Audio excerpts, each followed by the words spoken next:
দেশ, আর আমাদের এটা গণতান্ত্রিক দেশ, সবারই বাক স্বাধীনতা আছে।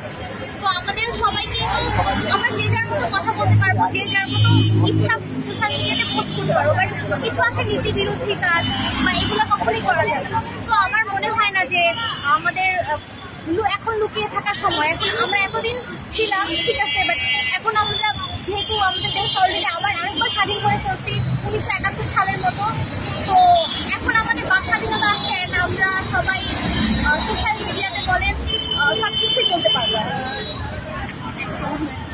সমস্যা হচ্ছে এখন আপাতত সবকিছুই তো বলবো আমরা।